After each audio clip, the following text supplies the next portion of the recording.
मैं शिवम दुबे और आप सब अभी चेतना मंच देखना शुरू कर दिए हैं। Protection of children against sexual offence, यौन अपराधों के खिलाफ बच्चों की सुरक्षा यानी कि पॉक्सो एक्ट। पिछले 50 दिनों से सड़क से सदन तक चर्चा बना हुआ है इस एक्ट का। क्यों बना हुआ है? क्योंकि बीजेपी के 6 बार के सांसद, आप इन्हें बाहुबली की संज्ञा भी दे सकते हैं, रेसलिंग फेडरेशन ऑफ इंडिया के अध्यक्ष बृजभूषण शरण सिंह को लेके ये एक्ट चर्चा में बना हुआ है।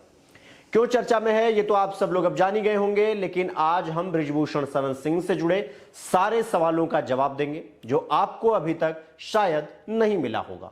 हम आपके सारे सवालों का जवाब सिलसिलेवार तरीके से दें, उससे पहले आपको पॉक्सो एक्ट को समझना होगा ताकि बृजभूषण शरण सिंह के मामले को आप आसानी से समझ सकें। पॉक्सो एक्ट को लेकर आपके मन में उठ रहे जितने सारे सवाल थे, हमने उनको नोट डाउन किया है और हम उन सारे सवालों का जवाब आपको देने का प्रयास कर रहे हैं। पहला सवाल जो था आपका कि पॉक्सो एक्ट का पूरा नाम क्या है, तो आपको बता दें कि protection of children against sexual offence, यानी अगर आप इसे हिंदी में कहना चाहें तो आप कह सकते हैं कि यौन अपराधों के खिलाफ बच्चों की सुरक्षा। दूसरा जो आपका सवाल था वो ये था कि पॉक्सो एक्ट क्या है। तो इसका जवाब में मैं आपको बताना चाहूंगा कि पॉक्सो एक्ट भारत सरकार द्वारा बनाया गया ऐसा अधिनियम है जिसके अंतर्गत बच्चों के प्रति होने वाले यौन शोषण पर प्रभावी अंकुश लगाने एवं बच्चों को यौन शोषण, यौन उत्पीड़न एवं पोर्नोग्राफी के विरुद्ध संरक्षण हेतु प्रभावी प्रावधान किए गए हैं। इस अधिनियम के अंतर्गत बाल यौन शोषण का वर्गीकरण एवं आरोपित को सजा हेतु कड़े प्रावधान का वर्गीकरण किया गया है। इस प्रकार पॉक्सो एक्ट बच्चों को बाल यौन शोषण के विरुद्ध संरक्षण हेतु प्रभावी उपाय प्रदान करता है। आपका जो तीसरा प्रश्न था, पॉक्सो एक्ट को कब लागू किया गया? पॉक्सो एक्ट वर्ष 2012 में लागू किया गया। अब आपको समझाते हैं कि पॉक्सो एक्ट का वर्गीकृत कैसे किया गया है या इसका वर्गीकरण कैसे हुआ है। पॉक्सो एक्ट 18 वर्ष से कम उम्र के बच्चों के प्रति यौन अपराधों के प्रति बच्चों को संरक्षण प्रदान करता है। 18 वर्ष से कम उम्र के बच्चों के प्रति सभी यौन अपराध पॉक्सो अधिनियम के तहत हैंडल किए जाते हैं। पॉक्सो एक्ट के तहत बच्चों के प्रति होने वाले अपराधों को मुख्यतः 2 श्रेणियों में विभाजित किया गया है। इन 2 श्रेणियों को आपको समझना बेहद आवश्यक है। 12 वर्ष से कम उम्र के बच्चों के प्रति यौन अपराध अगर होता है तो क्या सजा का प्रावधान है, आप सुन लीजिए। 12 वर्ष से कम उम्र के बच्चों के प्रति अगर रेप का आरोप सिद्ध हो जाए तो पॉक्सो एक्ट के तहत आजीवन कारावास या मृत्यु दंड का प्रावधान है। 12 वर्ष से कम का जो प्रावधान था वो आपने समझ लिया, तो अब आपको 12 वर्ष से अधिक उम्र के बच्चों के साथ अगर यौन अपराध होता है तो उसकी क्या सजा है, आपको यह भी बता देते हैं। 16 वर्ष तक के नाबालिग बच्चों के प्रति यौन आरोप सिद्ध होने पर न्यूनतम 10 वर्ष एवं उससे अधिकतम 20 वर्ष की कड़ी कैद का प्रावधान रखा गया है। अब बात प्रावधान की हो ही रही है तो हाथ लगे आपको पॉक्सो एक्ट का प्रावधान भी बता ही दे रहे हैं। पॉक्सो एक्ट का जो प्रावधान है उसे आपको समझना बेहद आवश्यक है।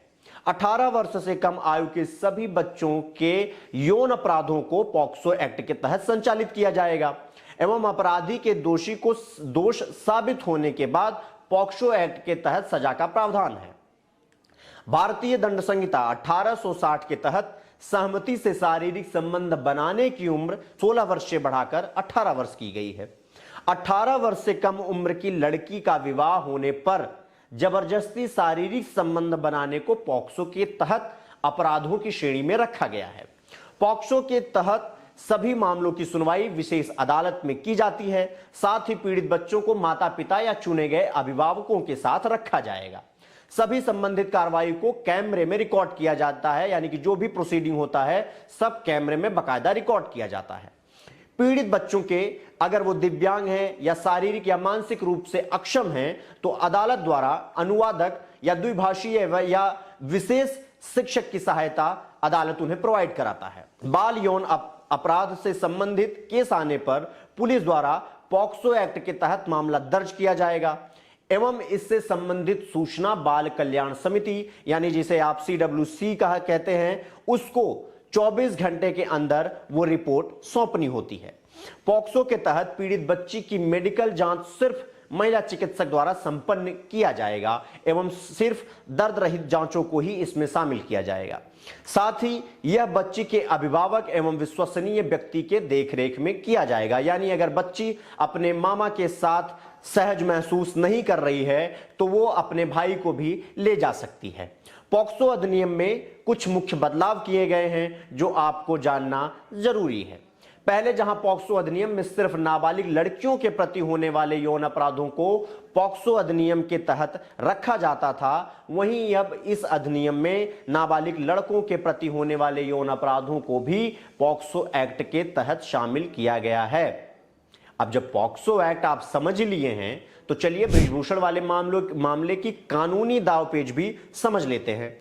अब चूंकि जिस नाबालिग लड़की ने बृजभूषण शरण सिंह पर पॉक्सो एक्ट का मुकदमा दर्ज करवाया था उसने अपनी शिकायत वापस ले ली है, तो हम इस मामले को प्रेजेंट में नहीं बल्कि पास्ट के दृष्टिकोण से समझने का प्रयास करते हैं कि क्या कुछ हो सकता था उस वक्त जब बृजभूषण सिंह पर इतना संगीन आरोप लगा था।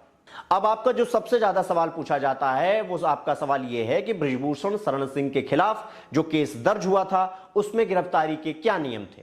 तो उत्तर अब आप सुन लीजिए।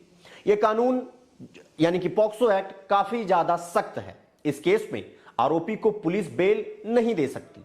पुलिस सबसे पहले आरोपी को गिरफ्तार करती है और उसके बाद जांच को आगे बढ़ाती है। कुछ कानूनी जानकारों के मुताबिक गिरफ्तारी से पहले आरोप की सत्यता की जांच कर सकती है पुलिस। प्राइमरी जांच में पुलिस को आरोप सही लगता है अगर तो आरोपी को गिरफ्तार होने से कोई नहीं रोक सकता। लेकिन सीआरपीसी की धारा 41 और 42 के तहत पुलिस आरोपी को गिरफ्तार कर सकती है अगर पुलिस चाहे तो। आपका जो दूसरा सबसे ज्यादा पूछे जाने वाला प्रश्न था वो ये था कि जब तुरंत गिरफ्तारी के नियम हैं तो फिर बृजभूषण सिंह को गिरफ्तार क्यों नहीं किया गया। संज्ञेय अपराध में गिरफ्तारी अनिवार्य नहीं है जब तक ऐसा केस के जांच अधिकारी को नहीं लगता।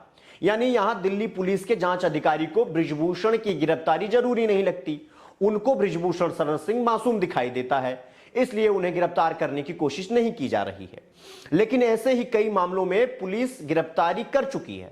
यहां पर दिल्ली पुलिस की नीयतों पर जितने सारे सवाल खड़े हो रहे हैं शायद इसी वजह से खड़े हो रहे हैं। अब आपका जो तीसरा और सबसे अहम सवाल था वो ये था कि बृजभूषण शरण सिंह की गिरफ्तार न करके क्या पुलिस अपने अधिकारों का दुरुपयोग कर रही है, और कर रही है तो किस तरीके से कर रही है। आपको बता दें, रेप, मर्डर, किडनैपिंग और डकैती जैसे मामलों में शामिल लोगों की गिरफ्तारी करना बेहद जरूरी होता है, जिससे समाज को और उस अपराधों से समाज को बचाया जा सके। इस तरह 4 सिनेरियो में आरोपी की गिरफ्तारी जरूरी होती है, जो आपको समझना बेहद जरूरी है। और अगर आप ये समझ गए तो आपको बृजभूषण शरण सिंह का सारा मामला समझ में आ जाएगा। पहला जो सिनेरियो है वो ये है कि अगर संगीन अपराध हुआ है तो पुलिस आपको गिरफ्तार करेगी। दूसरा सिनेरियो, अगर आरोपी से समाज को खतरा है तो पुलिस आपको गिरफ्तार करेगी। तीसरा सिनेरियो, अगर आरोपी से सबूतों या गवाहों को खतरा है, यानी जो आरोपी है वो सबूत या गवाह से छेड़छाड़ कर सकता है या उसे परेशान कर सकता है, तो पुलिस उसे गिरफ्तार करेगी। चौथा सिनेरियो, अगर आरोपी के भागने का खतरा है तो पुलिस उसे गिरफ्तार करेगी। अब इन चारों सिनेरियो को हम बृजभूषण शरण सिंह के मामले में रखकर देखते हैं। बृजभूषण शरण सिंह के केस में 4 में से 3 सिनेरियो गिरफ्तार किए जाने की तरफ इशारा करते हैं। पहला, बृजभूषण के खिलाफ पॉक्सो एक्ट में केस दर्ज हुआ है जो संगीन अपराध है, तो इस प्रकार से अगर देखें तो बृजभूषण की गिरफ्तारी होनी चाहिए, जो कि पहले सिनेरियो के हिसाब से परफेक्ट है। दूसरा, बृजभूषण के खिलाफ 30 से ज्यादा केस दर्ज हुए हैं, इनमें मर्डर, आर्म्स एक्ट जैसे अपराध शामिल हैं। इस आधार पर देखें तो गिरफ्तारी होनी चाहिए, यानी दूसरा सिनेरियो भी साफ तौर पर यह दर्शा रहा है कि बृजभूषण की गिरफ्तारी होनी चाहिए थी। तीसरा, बृजभूषण सिंह 6 बार से सांसद हैं, वह अपने कुश्ती संघ के अध्यक्ष हैं। इस पद पर रहते हुए उन पर यह गंभीर आरोप लगे हैं, इसके बावजूद वही अपने पद पर बने हुए हैं। तो ऐसे में पद और रसूख का इस्तेमाल करके वो सबूत से छेड़छाड़ कर सकते हैं। इस आधार पर भी उनकी गिरफ्तारी होनी चाहिए। यानी कि तीसरा सिनेरियो भी साफ तौर पर दर्शा रहा है कि बृजभूषण की गिरफ्तारी होनी चाहिए थी। चौथा सिनेरियो, वह एक बड़े नेता हैं, एक बार फिर से चुनाव लड़ने की तैयारी में हैं, ऐसे में उनके भागने की संभावना बेहद कम है, या कह लीजिए नहीं के बराबर है। ऐसे में इस आधार पर उनकी गिरफ्तारी की जरूरत नहीं लगती। अब 4 में से 3 सिनेरियो ये साफ साफ दर्शा रहे हैं कि बृजभूषण शरण सिंह की गिरफ्तारी होनी चाहिए थी, लेकिन दिल्ली पुलिस एक सिनेरियो को पकड़कर बैठी थी कि बृजभूषण शरण सिंह कहीं भाग तो नहीं रहे हैं। जब आरोप सिद्ध हो जाएगा, जब हमें सुटेबल लगेगा, जब हमें सहज लगेगा, तो हम उनको गिरफ्तार कर लेंगे। तो ये था पूरा मामला। पॉक्सो एक्ट को आपने समझा, पॉक्सो एक्ट से जुड़े बृजभूषण शरण सिंह के मामले में क्या कुछ चल रहा था, यह आपने समझा। अगर आपको चेतना मंच के द्वारा दी गई इस चेतना का जरा सा भी लाभ हुआ है, आपको इस पूरे मामले में जरा सी भी आपके ज्ञान में बढ़ोतरी हुई है, तो आप चेतना मंच को सब्सक्राइब कर लीजिएगा। आप मुझे अभी की जाने के लिए इजाजत दीजिए। अपना बहुत ख्याल रखिए। नमस्कार।